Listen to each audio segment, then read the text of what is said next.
욥기 42장 1절에서 6절 제가 봉독해 드리겠습니다. 그러자 욥이 주께 대답하여 말씀드리기를 주께서는 모든 것을 하실 수 있으며 어떤 생각도 주께 알려지지 않을 수 없음을 내가 아나이다.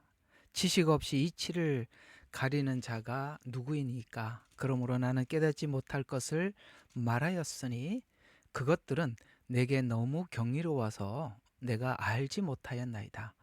내가 간구하노니 들으소서. 내가 말하겠나이다. 내가 주께 묻겠사오니 나로 알게 하소서. 내가 주에 대하여 귀로만 들었사오니 이제는 내 눈으로 주를 보나이다. 그러므로 내가 나를 미워하고 티끌과 제 가운데서 회개하나이다 하더라. 아멘. 이 말을 진심으로 하나님 앞에 할 수 있는 수준에 와 있다면 참 좋겠죠. 잠깐 오늘 본문이 무슨 이야기인지 좀 한번 봅시다. 이제 끝 무렵에 와서 이제 하나님 질문이 끝나고 이제 욥이 마지막 하나님 앞에 이런 대답을 하고 있습니다. 무엇이든지 하실 수 있으며 뭘 했다는 거라고 생각합니까? 욥기를 쭉 보면서 하나님께서 욥의 생각을 바꿨다. 오늘 이제 제가 글을 올린 것처럼 자유의지를 바꾸셨습니다. 이런 이야기죠. 왜냐하면 끝에 가서 물었잖아요. 누가 사람의 생각을 바꿀 수 있겠느냐? 누가 사람을 자발적인 자발적으로 하나님의 말씀에 순종하는 사람으로 만들어낼 수 있겠느냐라고 이제 물은 대답을 생각해 보면 주님께서 모든 것을 할 수 있으며라는 이 말을 사람들 각자마다 하나님 모든 것을 할 수 있다라고는 알고 있지만 뭘 하실 수 있는 능력이 하나님이 하시는 일 중에 가장 큰 능력이 뭐냐? 사람의 마음을 바꾼다는 겁니다. 지금 욥기 주제가 그거니까요. 모든 것을 하실 수 있으며라는 말을 아무렇게나 갖다 붙이지 마시고 욥기의 전체의 주제를 따라서 보면 하나님께서는 제 생각을 바꾸셨습니다.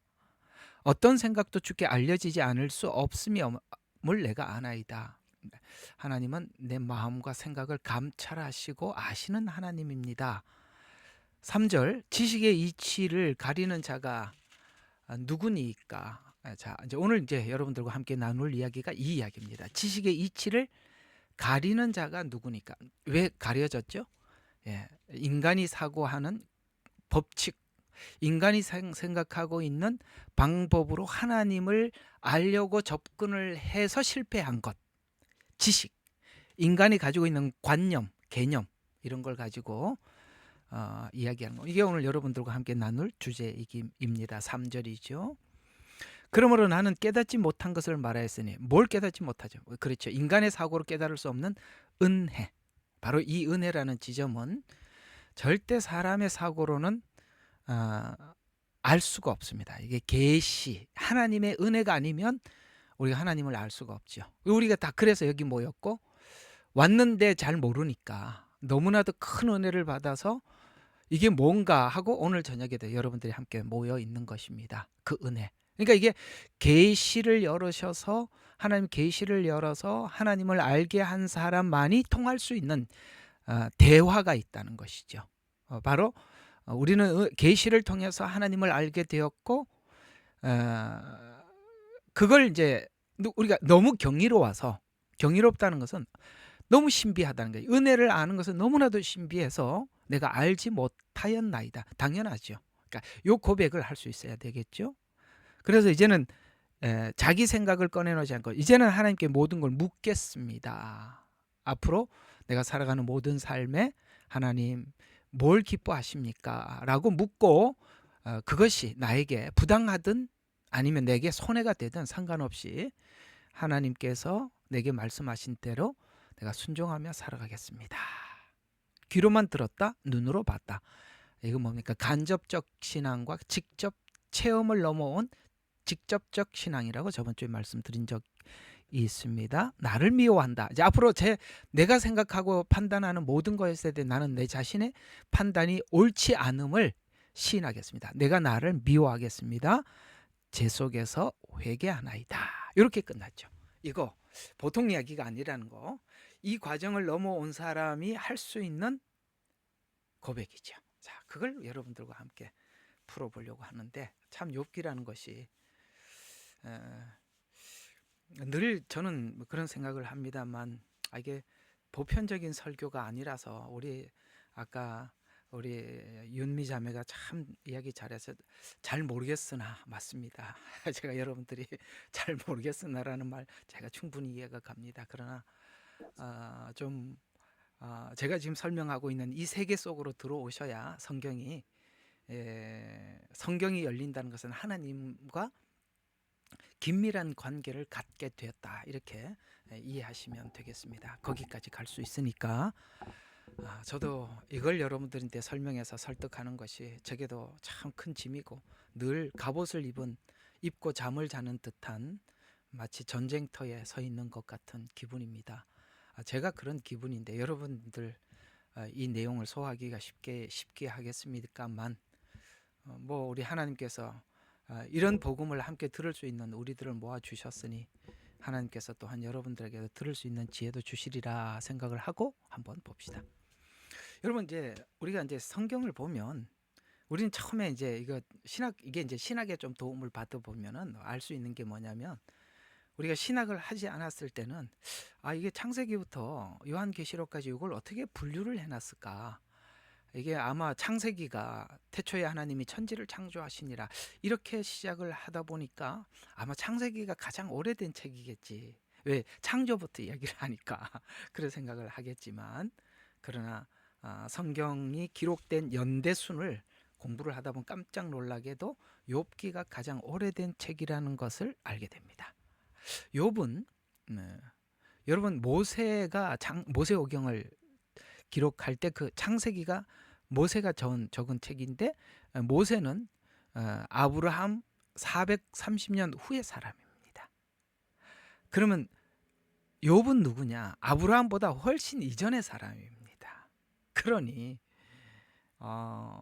놀랍죠? 이 욥기가 성경도 없고 하나님의 계시도 없고 전혀 없는 상태에서 욥기가 욥에게 체험으로 하나님께서 주신 책인데, 놀랍게도 저는 욥기에서 굉장히 놀란 게 많았거든요. 그러니까 욥기가 성경 전체를 담고 있다는 것입니다. 무슨 말이냐? 성경 없이 하나님이 욥에게 준 체험이나 성경 전체가 말하는 내용이나 다를 게 하나도 없다는 겁니다. 왜냐하면 욥기가 성경 전체를 담고, 또 성경 전체가 욥기를 담고 있지만 욥기 한 권으로도 성경 전체를 여는데 부족함이 없는 책이라는 것에서 엄청나게 놀라운 사실입니다. 그러니까 우리는 66권이라는 전체 조합된 책을 가지고 있지만 이 한 권으로도 부족함이 없다는 거죠. 아무 책이 없었죠 그때. 아마 이거는 아람어로 그 메소포타미아, 그러니까 여기 이제 이분이 에돔 사람이가 우스 사람이다라고 이렇게 소개를 하고 있는데, 지금으로 이제 성경적으로 지형적으로 보면 이게 에돔 쪽입니다. 에돔이라고 하면 지금 요르단 그쪽일 겁니다. 그 요르단 그쪽이 메소포타미아 문명이 시작된, 그러니까 중동 그쪽 지역이다 보니까 아마 이게 노아 홍수 이후에 사람들이 거주를 그쪽에서 하고 있었고, 그때 이제 하나님께서 욥에게 찾아가셔서 이제 하나님의 계시를 열어 주셨죠. 이렇게 하나님께서, 우리는 지금 성경이라는 전체 책을 가지고 하나님을 찾아가고 있지만 여기서 우리 하나는 좀 의문스러운 걸 하나 풀어갈 게 뭐가 있냐면은, 그럼 성경이 없을 때는 사람들은 어떻게 구원을 받았습니까? 라는 질문을 욥기가 하고 있다는 것입니다. 이렇게 하나님이 찾아가 주신 겁니다. 각 개개인에게. 이건 이제 문서화시켜서 남긴 책이라면, 놀랍게도 욥기 시대 때도 여전히 하나님을 어떻게 섬기는 것이, 하나님의 속성에 대해서 욥은 너무나도 앞쪽에 보면 1, 2장을 보면 잘 알고 있었다는 겁니다. 하나님을 어떻게 섬겨야 돼? 하나님이 죄를 싫어하고 미워한다는 걸 알고 있었다는 것입니다. 성경이 없었을 때인데도 욥은 그렇게 알고 있었고, 욥의 친구들은 또 다른 부류의 사람인데도 그들 또한 하나님이 어떤 분인지를 구약 성도들이 알고 있는 것과 같이 율법 안에서 하나님을 알고 있어. 그래서 그 율법을 계속 들여다대고 있는 거거든요. 그러니까 욥이나 욥의 친구들은 그 당시 성경도 없었지만 하나님을 아는데 부족함이 없도록 하나님께서 어떤 경로인지는 모르겠지만 알고 있었다는 것이죠. 이런 말씀을 성경은 하고 있을까요? 있죠. 자, 사도행전 17장 27절에 이런 말씀이 있습니다.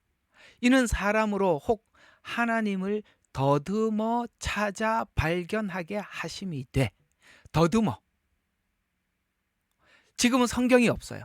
그러나 더듬어 발견하게. 욥기를 보면은 정확하게 하나님을 만나는 사람들이 어떻게 하나님을 만나기 위해서 입문을 하는지 그 들어오는 과정을 잘 설명을 해주고 있습니다. 이제 제가 욥기 42장을 가지고 하고 있습니다만 이제 3장으로 이제 서서히 넘어가서 그가 죽음을 생각하고 고난 때문에 죽음을 생각하고 그 죽음을 생각하는 것이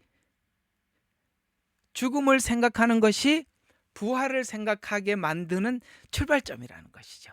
이제 어쨌든 그 다음에 여러분들과 함께 나누도록 해보겠습니다. 굉장히 깊은 신학이면서도 철학이 담겨 있는 것이 욥기이기도 합니다. 그래서 더듬어 찾아 발견하게 하심이로되 그는 우리 각 사람에게서 멀리 계시지 아니하도다. 성경을 가지고 있는 사람들도 하나님이 가까이 있지만 성경이 없는 사람에게도 하나님은 욥처럼 그렇게 찾아가 주셔서 더듬어 인생이 뭘까? 고난이 뭘까? 죽음이 뭘까? 라는 이 고민에서부터 시작해서 어디로?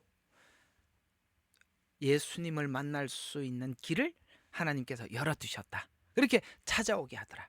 성경을 가진 사람들은 그렇게 오고 성경이 없는 이방인들도 하나님 그렇게 또 성경을 가지고 있는 유대인들에게 율법을 통해서 모두에게 하나님은 부르심이 있다는 거죠. 우리가 볼 때 세상에 악한 사람이라 할지라도 그 자기의 악을 인지하게 해서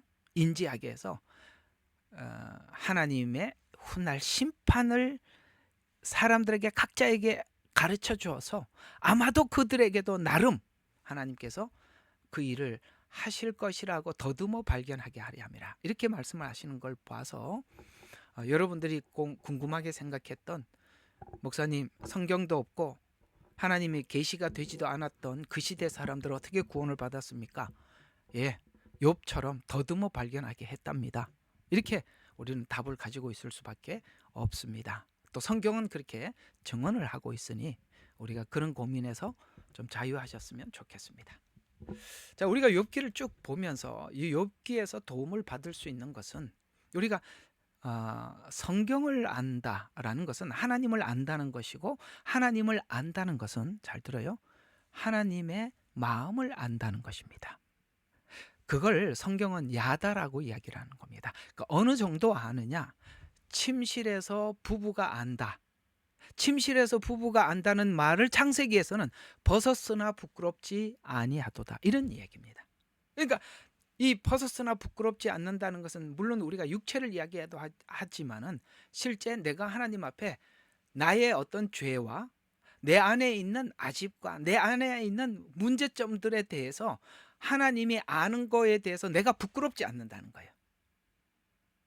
만약에 상대에게 감출 게 있다면 서로에 대해서 부부처럼 아는 건 아니지요. 부부는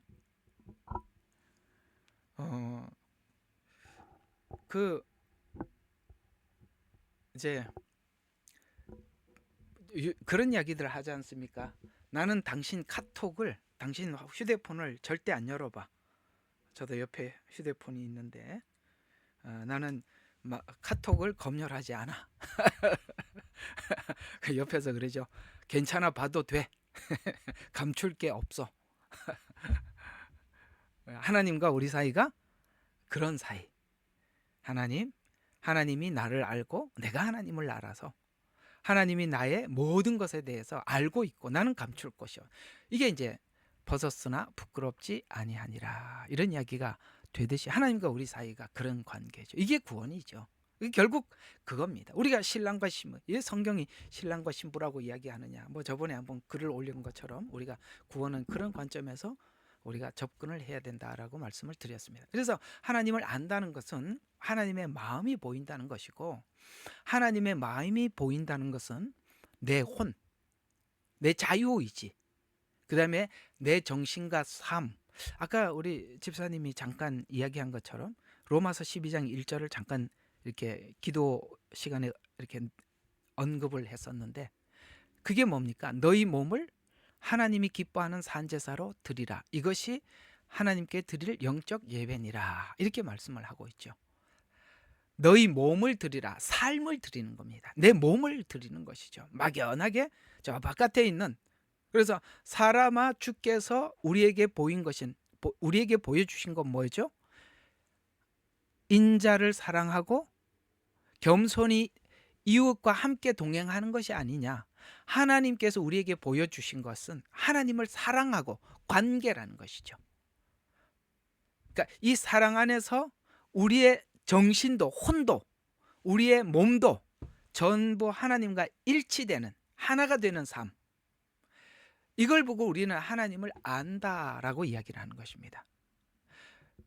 요한복음에는 양은 목자를 알고 목자는 양을 알고라는 말들은 여러분 그 간단한 이야기가 아니라 제가 금방 말씀드린 것처럼, 그러니까 이런 관계 속에서 안다라는 그런 이야기가 되는 것입니다. 그래서 우리는 흔히 구원을 내가 예수 안에 있고 주님이 내 안에 있다라는 표현을 하고 있는데, 그 표현은 지금 말씀드리니까 욥이 지금 이 상태, 그러니까 하나님께 금방 오늘 본문에서 고백했던 이런 상태가 우리가 성경에서 말하는 내가 주님 안에 있고 주님이 내 안에 있다라는 이 상태를 여기서 잘 표현한 게 이런 상태. 그것이 이게 하나됨을 의미를 하고 있는 것입니다. 그렇다면 오늘 여기 와서 욥이 이런 이야기를 하고 있는데, 이 이야기를 하기까지 엄청난 시간을 보내고 여기 왔습니다.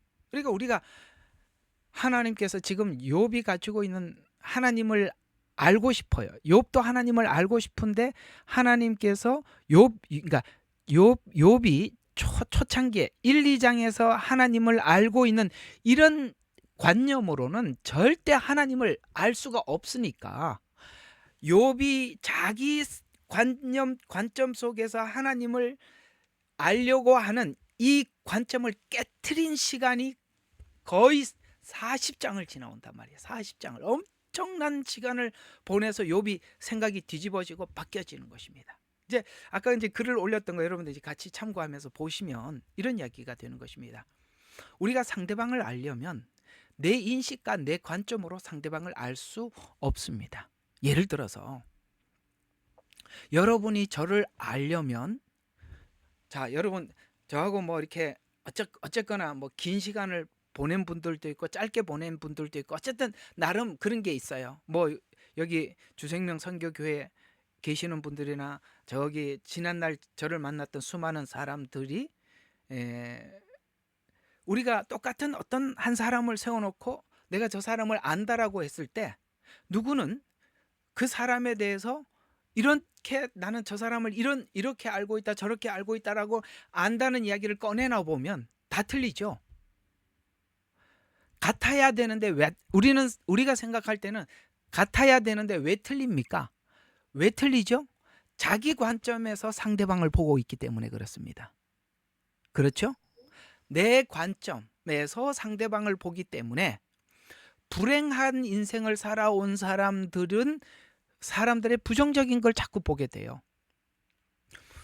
행복하고 넉넉하게 살아온 사람들은 사람을 좀 넉넉하게 보게 됩니다. 그래서 어떤 한 사람을 세워놓고 저 사람에 대해서 당신은 어떻게 생각하느냐라고 설명을 하라 그러면 각자가 달라요. 놀랍게도 예수님을 앞에다 세워놓고도 사람들이 예수님을 보는 시각들이 다 다르더라는 것이죠. 이게 뭐냐면 우리가 상대방을 알려면 모두가 자기 관점에서 상대방을 보려고 합니다. 그러나 내 관점으로는 상대방을 알 수 없어요. 내가 알려고 하는 타인의 관점, 그 사람의 관점에서 상대를 이해하기 위해서는 일단은 내가 상대방을 보는 관점이 깨져야 돼. 이게 지금 40장을 지나오면서 욥이 해결한 문제거든요. 여러분이 예수님을 알고 주님 앞에 돌아와서 각자들을 보면 초신자들이 하나님에 대해서 또 예수님에 대해서 이해하고 평가하는 것을 보면 너무나도 다양해요. 너무나도 다양해요. 각자가 예수님에 대해서 설명을 해보라 그러면, 예를 들어서 창세기에 아담과 하와가 선악과를 따먹은 사건에 대해서 논해보자라고 하면은 사람들마다 어떻게 그 사건을 평가를 하느냐면, 하나님은 왜 그걸 먹는 걸 알면서도 지었냐, 이렇게 얘기하는 사람들이 있고, 또 왜 그거 먹으면 안 되는 거 알면서 하나님이 뺐지 왜 안 뺏었냐, 이렇게 이야기하는 사람도 있고, 그죠? 근데 대부분은 야, 참 인간은 하나님께 순종하거나 복종할 줄 모르는구나, 그걸 먹지 말라는 걸 그렇게 먹냐, 이 아담과 하와야 라고 아담과 하와를 질책하는 사람들이 있는가 하면, 사실 여러분 주님 앞에 돌아와서 선악과를 먹었던 아담과 하와의 그 잘못에 대해서 지적하기보다는 사실 하나님 왜 그랬어요? 라는 쪽에서 하나님을 원망하지 않으셨나요? 대답 좀 해봐요. 여러분, 아담과 하와 그놈 왜 그랬어? 당신 말이야 그거 죄잖아. 그러면 안 되잖아. 어떻게 하나님의 말씀을 그렇게 할 수 있어? 이렇게 생각한 사람은 대부분 아무도 없고, 하나님 먹을 줄 알면서 왜 거기다 두셨나요? 먹는데도 왜 말리지 않으셨습니까? 사단이 거기 들락날락하도록 왜 허락했습니까? 저도 그랬거든요. 그거 대부분은 사람 잘못으로 표현하지 않고 하나님 잘못으로 우리는 물어왔던 것이 사실입니다. 그게 바로 인간의 관점이라는 거예요. 인간의 관점은 죄와 악이 마음속에 있기 때문에 누구를 선을 보더라도 그걸 악으로 평가하지, 선으로 평가하지 않아요. 성경에 하지 말라, 율법도 계명을 타서 죄를 부추긴다라고 성경은 말씀하고 있는 것처럼, 율법이 선한데도 그걸 악하게 해석하는 게 인간이듯이, 예수 그리스도께서 우리를 위해서 십자가에 죽으신 죽음이 너무나도 값진 희생임에도 불구하고 그걸 우리는 값지게 여기지 않고, 그래? 하나님의 아픔은 아픔이고 내가 그냥 그렇게 십자가에서 죽어서 내가 구원을 받았다니까 다행이네, 알겠습니다. 어떻게 하면 구원 받는지 그 구원의 길만 얘기하라니까, 나는 당신이 십자가에 죽을 때 고통스러웠는지 아파했는지 나 때문에 무슨 침뱉음을 당하고 가시관을 썼나 상관없고, 어떻게 하면 천국 가는지 그 길만 이야기해 달라니까. 이게 인간 아닙니까? 맞잖아요. 우리는 주님께서 나를 위해서 치르신 희생에 관심이 있는 게 아니라 어떻게 하면 천국 가는지 그것만 가르쳐 달라, 이게 우리 전부였습니다. 얼마나 우리는 이기적이며 얼마나 우리는 악하며 좋고 은혜로운 상황도 우리는 얼마나 부정적으로 보고 있는지를 우리는 생각할 수 있어야 하는 것입니다. 이와 같이 우리는 이 관점이 깨지지 않고는 안 되는데, 오늘 이걸 깨트리는 시간이 오늘 욥기의 긴 시간이에요. 이 관점이 깨지는 거죠. 그런데 이게 이제 깨지는 역할을 한 것이 욥이 스스로 깨고 나온 게 아니라, 친구들을 보내서 그 관점을 하나님이 깨고 있다는 거예요. 가만히 생각해 보세요. 우리가 결혼을 하면 상대방에 대한 기대감이 있고, 그 기대감과 함께 또 불행 끝 행복 시작일 거다라는 기대감으로 결혼을 시작하는데 또 다른 불행이 시작되는구나. 막 이런 아니 내가 이게 너무 이렇게 부정적으로 얘기하는 게 아니라 오늘 이야기를 좀 돕기 위해서 이게 또 다른 경험하지 못하는 또 기가 막히는 상황이 펼쳐지는구나 라고 해서 기대했던 결혼이 이제 또 부정적으로 이렇게 생각하게 되듯이 이거 뭔 이야기를 하다가 이쪽으로 갔나, 이게 너무 거기에다 이야기를 몰두를 하다 보니까 저 설명해야 하는 게 방향을 놓쳐버렸어요. 자, 어쨌든 친구들이 와서 뭔가에 그렇죠. 이 친구들과 같은 그런 상황들을 우리 인생 속에 우리를 몰고 밀어넣어서 혼자 있었더라면 생각하지 않았을 텐데 누군가가 그 주변의 환경이 나로 하여금 몰아붙여서 매우 매우 악하고 이기적인 내 사고를 깨트리죠. 그래서 사람을 이해하고 세상을 이해하고 인생을 이해하는데 이기적이지 않은 뭔가 색다른, 내가 갈 수 없는, 오늘 아까 경이로워서라고 말한 것처럼 신비로운 어떤 하나님의 세계로 우리를 몰아넣어서 거기서 하나님을 찾고 발견할 수밖에 없도록 우리를 이렇게 몰아치죠. 우리 인생을. 욥 친구들이 그 역할을 하고 있고 나름대로 여러분과 저의 인생 속에서도 욥 친구와 같은 사람들이 항상 떠나지 않고 내 옆에서 그렇게 우리를 몰아가고 있는 것이, 이렇게 몰아가 주었기 때문에 우리는 한계에 부딪히게 되었고, 만약에 그 한계를 내가 넘을 수 있는 한계였다라면 내가 해결했을 텐데 내가 넘을 수 없는 한계까지 주셨기 때문에 한계 너머를 생각하게, 그게 죽음이라는 것이 그렇잖아요. 죽음이라는 것이 한계에 도달한 사람들만이 생각하는 게 죽음이죠. 그건 이제 다음 주에 해야 되겠네요. 다음 주에도 이거 3장 들어가기가 어렵겠는데, 죽음. 어쨌든 그 다음 주에 좀 하도록 하고, 어쨌든 친구들은 그렇게 모여서 욥에게 뭔가를 이렇게 계속 욥이 생각할 수 있는 한계를 넘도록 자꾸 몰아붙이는데, 이게 이제 친구들이 했던 말들이 그런 이야기입니다.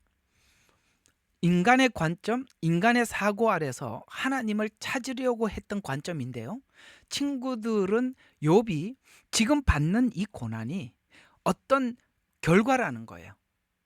그러니까 인간이 생각하고 있는 기본적인 사고의 틀은 어떤 결과는 무슨 원인에 의해서, 그러니까 어떤 원인이 있었기 때문에 이런 결과를 가지고 왔다라고 생각하는 게 인간의 당연한 결과죠. 맞죠? 인간의 사고는 결과가 있으면 그 어떤 원인이 있다. 그래서 이 결과가 딱 생기면 그 원인을 추적을 하죠. 원인과 결과의 법칙. 이게 잘 들어요. 율법이라는 것입니다. 율법은 계속 들이다대는 게 뭐예요? 네가 지금 이렇게 고난을 받고 어려움을 당하고 있는 것은 하나님 앞에 네가 뭔가 잘못했기 때문이다라는, 너의 고난은 죄의 결과라는 것에 대해서 끊임없이 친구들은 그것밖에 욥에게 들어댈 게 없어요. 왜 그럴 수밖에 없느냐면 이게 문제가 있다는 얘기가 아니에요. 성경에 가보면, 끝에 가보면 하나님께서 그들의 말이 틀리지 않았다고 합니다. 이해가 가요? 이게 무슨 이야기냐면, 고난은 죄의 결과라면, 잘 들어요. 지금 하나님이 이 고난이 죄의 결과라면 우리는 죽음이 뭐냐로 가야 되는 거예요. 이거 진짜 여러분들 여기까지 생각을 해볼 수 있어야 돼요. 사람이 태어나서 죽음이 뭐냐라는 생각을 안 해본 사람이 없을 겁니다. 모든 것이 그러니까 결과는 원인이 있다라고 생각한다면, 그러면 죽음이라는 결과를 인간이 죽음이라는 결과를 맞이하게 됐는데, 그러면 죽음의 원인이 뭐냐라고 추적해 들어가야만이 죄를 발견한다 이 말이에요. 정리가 되세요? 이건 예수님을 안 믿는 사람들에게는 안 통하는 이야기인데 여러분에게는 이제 통하는 이야기가 됐다는 거예요. 죽음이 왜 찾아왔다고요? 우리 에덴 동산에 선악과를 먹었기 때문에 죄의 결과라는 거예요. 고난이라는 것이 죄의 결과라고 추적해 들어가는데 그걸 통해서 하나님께서 죽음을 생각하게 만들어 보는 거예요. 죽음을 생각하는 거, 죽음이라는 결과는 왜입니까? 라는 물음을 성경은 답하고 있다는 거예요. 성경은 답하고 있다는 거예요. 그래서 자꾸 친구들이 이야기하는 것이 바로 이런 원인과 결과를 가지고 하나님을 발견하기 위해서 자꾸 그런 욥에게 자극하고 질문을 하죠. 그러면 우리가 그런 사고를 가지고 하나님을 알기 위해서 접근을 하면, 잘 들어요? 우리 여기서도 논쟁이 여러 번 있었던 것처럼 구원을 이렇게 해야 받는 겁니다. 구원은 이렇게 해야 받는 겁니다라고 구원의 이야기가 나오면 전부 다 자기가 알고 있는 그 논리를 막 꺼내서, 그 딱 욥의 친구들이에요. 이렇게 해야 구원을 받습니다. 저렇게 해야 구원을 받습니다라고. 우리가 잘 들어요. 우리가 하나님과의 관계가 깊으면 이런 논쟁이 얼마나 하찮은 논쟁인지 결국은 알게 되는데 그 지점에 가기 전에는 우리가 하나님과 얼마나 그 사랑이라는 관계, 그래서 로마서가 구원을 설명하다가 교리로 끝나는 게 아니라 누가 하나님의 사랑에서 끊을 수 있으리요라고 사랑이라고 딱 관계라고 연결을 시킴으로써 구원에 대한 메시지가 막을 내린다는 겁니다. 더 이상 설명하지 않아요. 누가 하나님의 사랑에서 끊을 수 있으리요? 환난이나 곤고나 핍박이랴? 라고 이렇게 로마서가 끝을 내고 있다는 것은 우리가 여기까지 사랑이라는 결론을 얻기까지 로마서도 율법이 뭐냐, 은혜가 뭐냐, 죄가 뭐냐 설명을 해왔단 말이에요. 정신 바짝 차리고 왔다 갔다 해야 돼요. 욥기도 갔다가 로마서도 갔다가 구조 전체를 들었다 놨다 해야 됩니다. 욥기 전체가 뭔지 막 들었다 놓고 막 로마서도 막 들었다 놓고 막 성경 창세기도 막 왔다 갔다 해야 돼요. 그걸 전체 개념이에요. 지금 이게 개념이에요. 이 사랑이라는 결론에 도착하기 위해서 필연적으로 사랑이란 상대가 나에게 사랑을 고백해 보여준 만큼 내가 하나님 앞에 사랑이라는 고백을 믿음으로 하는 겁니다. 사랑이란 오늘 이제 아까 쭉 글을 적었습니다만은 사랑이란 욥기 1장에 2장에서 하나님께서 찾아오셔서 그래 혹시나 죄를 지으면 어떡하나 노심초사하는 너를 사랑한단다 이렇게 얘기를 하면 욥이 하나님이 너를 사랑한단다라는 말을 알아들을까요? 못 알아듣죠. 또 욥이 친구들이 생각하고 있는 이런 개념 아래에 있는 그러니까 율법, 그러니까 내가 하나님을 사랑하니까 하나님도 나를 사랑하지. 그러니까 이런 개념 안에서 하나님이 우리에게 찾아오셔서 나를 사랑한다라고 말을 했을 때 우리는 하나님께 나도 하나님을 사랑합니다라는 이 사랑의 고백이 사랑 하나로 완전할까요? 그렇지 않습니다. 이거는 무슨 말이냐면 참 이거 어려운 이야기를 풀어가는 것 같아요.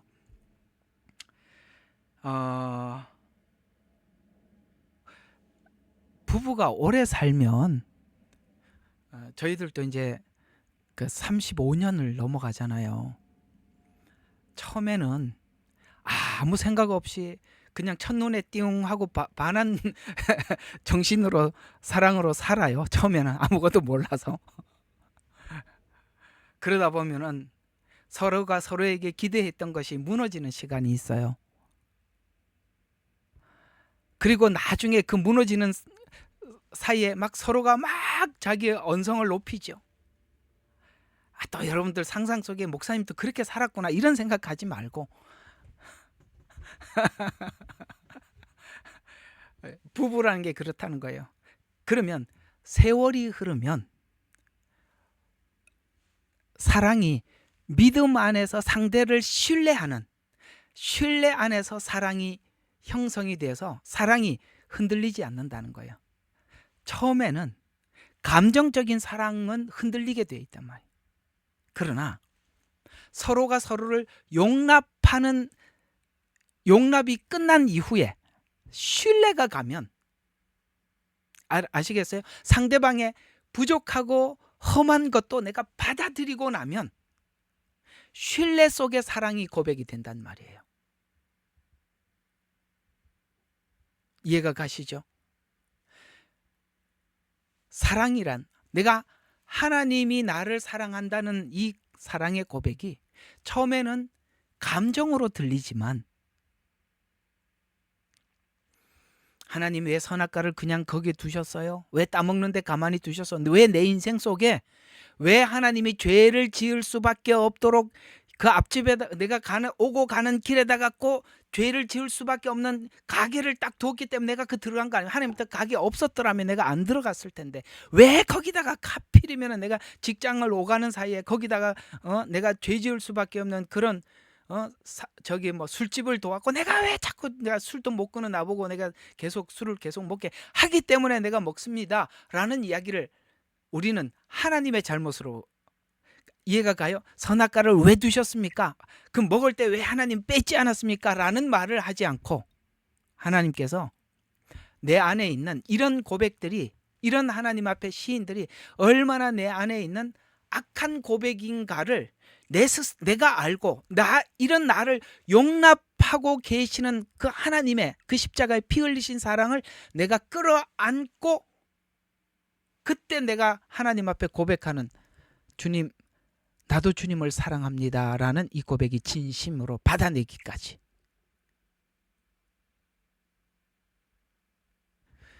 여기 오늘 이야기하는 그 경이로움, 이 경이로움은 뭘까요? 내가 있는 모든 것을 하나님께서 다 받으시고 그저 이유 없이 용서하신 은혜, 그게 이제 구원이 그런 거지 않습니까? 하나님께서 우리를 구원하실 때 조건 없이 원수 되었을 때, 나는 죄인이라는 것을 인지하지도 못했을 때 그토록 성육신 하셔서 피 흘려 주고 나를 위해서 수많은 모진 고통과 순환과 수모를 겪으시고 구원해놓고 옛다 다 이루었다 라고 내 앞에 갖다 놓은 이 구원이 우리에게는 너무 경이롭고, 오늘 여기 표현대로면 경이롭고 너무나도 놀라워서 충격이라는 거예요. 오늘 여기 지금 하나님께서 욥에게 질문했던 것이 그거예요. 야, 저번 주에 말씀드렸잖아요. 그 새들의 아름다움, 하나님께서 창조의 그 위대함들을 하나하나 질문을 하면서 그 질문이 이거예요. 얘들, 욥아, 들어봐라. 저들이 조건이 돼서 창조한 아름다움이냐? 이해가 가요? 저들이 이걸 필요로 해서 하나님, 저는 이렇게 공작처럼 털을 예쁘게 만들어주세요. 저는 이렇게 만들어주세요. 라고 해서 내가 이 공작을 만든 것도 아니고, 악어의 이 턱 힘이 센 건, 악어가 저는 뭐 다른 거는 몰라도 이 이빨 힘만큼은 세야 됩니다. 그렇게 해서 준 것도 아니고, 너희 구원이 똑같이 우리 구원이 저는 죄인입니다. 죄 문제 어떻게 해결하면 좋겠습니까? 저는 어떻게 해요? 나 지옥 가게 생겼는데. 이렇게 하나님 앞에 기도하고 요구해서 얻은 구원이더냐? 라고 물어서 은혜가 네가 알아서 필요해서 갖다 준 게 아니라 하나님께서 네가 어떤 형편과 어떤 처지에 놓여 있는 줄 알고 다 해결해서 갖다 준 게 아니냐 라고 설명하고 있는 게 은혜라 이 말입니다. 이것이 우리 인생에 너무너무나 크고 충격적이어서 이제 하나님께서 선악과를 앞에다 두었을 때 은혜가 넘치게 하려고 죄를 지을겠느냐? 마치 똑같이 에덴 동산에 우리를 데려다 놓고 선악과인데 다시 먹을래? 라고 물었을 때 결코 그럴 수 없습니다. 라는 이 혼의 자유의지의 영역을 하나님께서 돌이키기 위해서는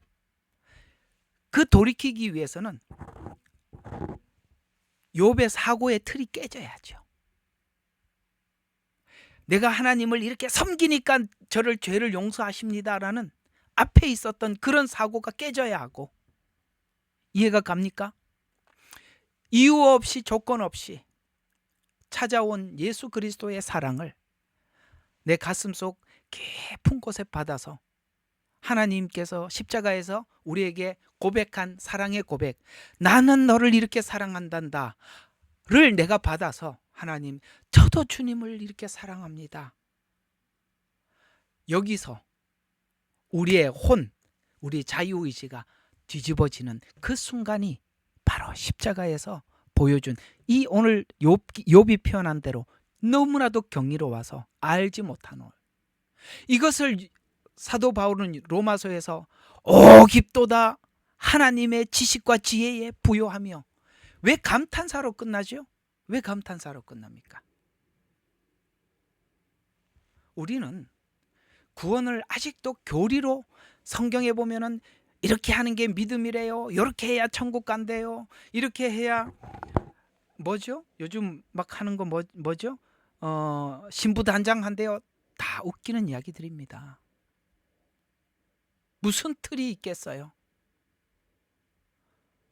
아직도 그런 성경 구절 몇 구절 꺼내놓고 하나님, 저는 이렇게 믿으니 저 구원받은 거 맞죠? 왜 그런 질문을 자꾸 하는지 아십니까? 하나님과 관계가 깊은 사람은 그런 질문을 하지 않아요. 하나님에 대한 신뢰는 주님이 어디를 가든지 아멘입니다. 사랑하는 이 앞에 가지는 이 자신감은 주님과 깊은 관계를 형성하지 않고는 알 수 없는 거예요. 아직도 몇 가지 성경 구절 꺼내놓고 나 이렇게 믿고 있으니 구원받았습니다는 아직도 주님을 모르는 것입니다.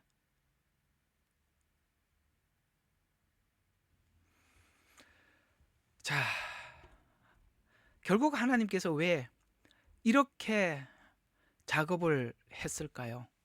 아까 여러분들에게 올려드렸던 우리 창세기에서 한번 결론을 내려보려고 합니다. 성경에 보면 아담과 하와 이야기는 우리들의 이야기입니다. 예수님은 신랑이라고 표현하고 계시고 우리는 신부라고 표현합니다. 거기에 복음이 놀랍게 이렇게 우리에게 계시하고 있다는 것입니다. 아담을 깊이 사람이 독처하는 것이 하나님 보시기에 좋지 못하더라. 무슨 뜻입니까? 하나님도 우리가 너무 소중하대요. 하나님 홀로 있는 거 하나님 기뻐하지 않는데요. 이걸 에베소서에서 이 말을 풀어가고 있거든요. 자, 그런데 아담을 깊이 잠들게 해서 갈비뼈 하나를 취하죠. 그건 뭘까요? 예수님께서 십자가에서 마지막 로마 군병이 확인 사살을 했죠. 갈비뼈에 창을 찔러서 물까지 쏟게 만드는 것입니다. 아담이 깊이 잠들 갈빗대를 하나를 줘 갈비뼈 사이에 창을 찌르시죠. 물과 피까지 쏟으셔서 깊이 잠들었다는 이야기는 십자가에 죽으시고 3일 후에 부활할 것을 얘기를 하는 겁니다. 잠이 들었다라는 것은. 그리고 하와를 하나님께서 창조하셔서 교회를 만드셔서 오늘 저와 여러분을 구원하셔서 아담에게 하와를 데리고 갔더니 아담이 이렇게 고백을 한 것 같아요. 뼈 중에 뼈요 살 중에 쌀이라. 이게 무슨 말입니까? 여러분, 갈비뼈가 밖에 있어요, 안에 있어요? 내 몸 안에 있잖아요. 우리는 주님 안에 있는 겁니다. 십자가의 죽음으로 우리를 사셔서 주님은 너는 나고 나는 너다. 이게 지금 에베소서 이야기 아니겠어요? 하나됨. 그렇게 했을 때 우리 창세기 3장 16절의 고백이 교회된 예수님의 신부된 성도의 고백인데 바로 이 지점에 온 겁니다. 욥기가 창세기 3장 16절에 보면 이게 조금 킹제임스 성경은 우리 모두가 풀고 설명하기에 좀 복잡한데 이게 개역개정이 훨씬 조금 이 설명은 쉬운 것 같아요. 너는 남편을 원하고 남편은 너를 다스릴 것이니라 하시고 원하고 이게 무슨 말입니까? 오늘 여기 욥기 42장 4절에는 내가 간구하오니 들으소서 내가 말하겠나이다 내가 주께 묻겠사오니 나로 알게 하소서. 내가 주께 묻겠습니다. 이게 무슨 오늘 여기 나는 주님을 원하고 주님께 물어서 나를 다스리. 신부의 영성이 뭐냐? 우리는 늘 예수님을 원해. 하나님의 말씀이 원해. 하나님의 말씀이 내 생애 속에 함께 가기를 원해. 나는 주님을 원해. 이것이 그저 의무적인 고백이 아니라 진심의 고백이 되는 거예요. 이게 바로 구원이라는 자리에 와 있는 자들이 느끼는 삶이라는 거예요. 나는 주님을 원하고 주님은 나를 다스림을 주님이 나를 통치하기를 원해. 로마서가 그렇게 설명을 했었죠. 믿어 순종케 하려고 다스림을 원하는 거예요. 이걸 아는 거예요. 이걸 아는 게 구원이라는 거예요. 주님은 나는 내 안에서 깊은 곳에서 주님을 원하고 주님이 내 생애를 다스려 주기를 원하는 거예요. 이거는 서로가 서로에 대해서 깊이 아는 사람만이 할 수 있는 것입니다. 율법은 바깥에서 원하는 거고 은혜는 안에서 원하는 겁니다. 여러분이 성경이 이런 개념 안에서 보여지기를 원하고 이 지점에까지 오기까지는 우리 인간이 사고하고 있는 이 틀에서 주님을 알려고 하면 이 지점에 올 수가 없어요. 원인과 조건. 여러분 구원이 무슨 원인이 있었어요? 우리에게 무슨 조건이 있었습니까? 너무나도 경이로운 것이 구원이라.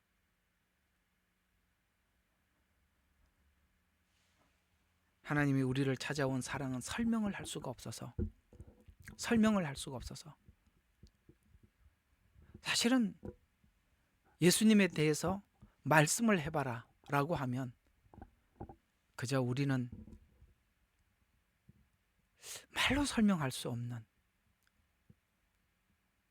그런 어떤 것이 있습니다. 사실 우리는 이렇게 말로 설명한다는 것조차도 그래서 제가 이게 결정적인 자리에 와서는 할 말이 없어요. 말로 설명할 수 없는 그것을 우리가 가지고 있는 것이 하나님과의 관계입니다. 오늘 이 지점까지 모두가 와주시기를 주의 이름으로 축원합니다. 기도하겠습니다. 하나님, 은혜는 너무나도 경이로워서 우리에게 너무나도 이 사랑은 너무나도 충격적이어서 말로 설명할 수도 없고 해명할 수도 없고 누구에게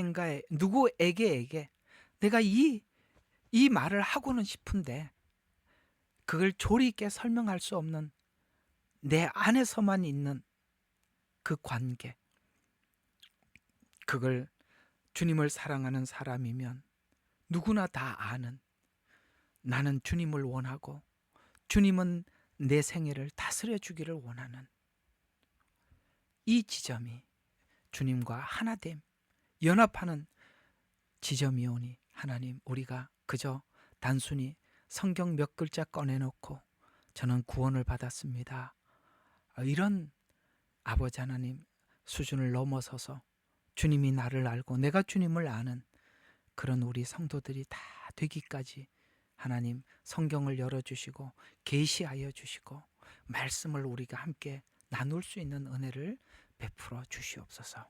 예수님 이름으로 기도합니다. 아멘.